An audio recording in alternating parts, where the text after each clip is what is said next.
सपने, प्रतिध्वनि, तुम मुझे खून दो, मैं तुम्हें आजादी दूंगा। नेताजी सुभाष चंद्र बोस।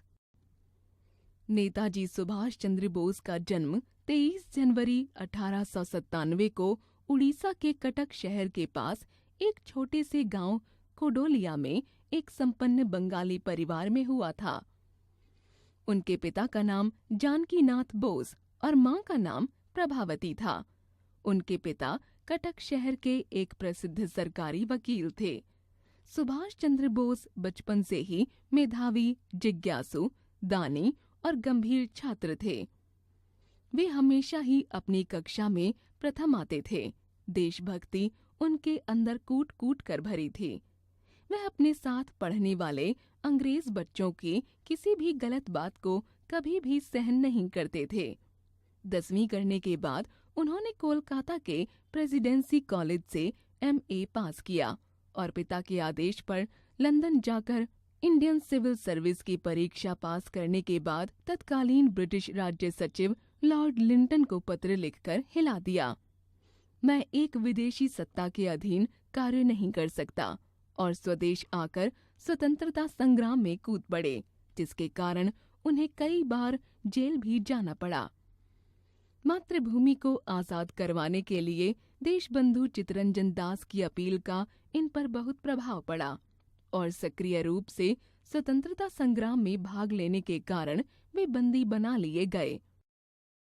रिहाई के बाद वे स्वराज पार्टी के दैनिक समाचार पत्र के मुख्य संपादक के रूप में कार्य करने लगे और 1924 में कोलकाता कॉरपोरेशन के कार्यकारी अधिकारी बने। 1927 में पटना में 10,000 महिलाओं के साथ विदेशी वस्त्रों की होली जलाकर स्वदेशी आंदोलन में सक्रिय भाग लिया और गिरफ्तार कर लिए गए। रिहाई के बाद देश को आजाद करवाने के लिए काबुल के रास्ते जर्मनी पहुंचकर हिटलर से मिलकर सहयोग का आश्वासन लिया। फिर सिंगापुर पहुंचकर दिल्ली चलो का नारा दिया। 21 अक्टूबर 1943 को अस्थायी आजाद हिंद सरकार की स्थापना कर आजाद हिंद फौज का गठन किया, जिसे जर्मनी, जापान, बर्मा, इटली और थाईलैंड ने मान्यता देकर हर प्रकार के सहयोग का आश्वासन दिया। सबसे पहले जय हिंद का नारा देने वाले नेताजी ही थे। उन्होंने अपने देशवासियों से कहा, तुम मुझे खून दो, मैं तुम्हें आजादी दूंगा।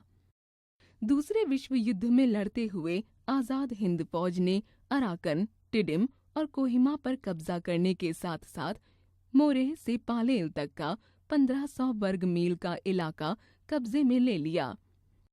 अभी सेना अपने जीत अभियान में आगे बढ़ ही रही थी कि फौज का एक अधिकारी दुश्मन से मिल गया, जिससे सभी गुप्त रहस्य दुश्मन को पता चल गए और उन्होंने हवाई हमले शुरू कर दिए। इसके साथ ही साथ सहयोगी देशों का पूरा सहयोग न मिल पाने के कारण देश को आजाद करवाने का मौका हाथ से निकल गया।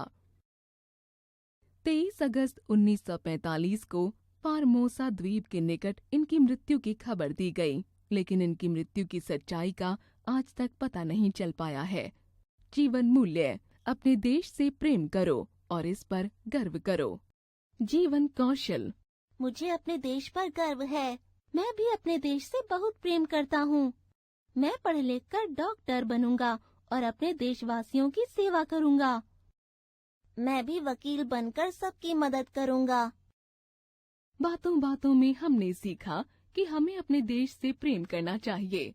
हमें पढ़ लिख कर कुछ बनकर अपने देश और देशवासियों की सेवा करनी चाहिए।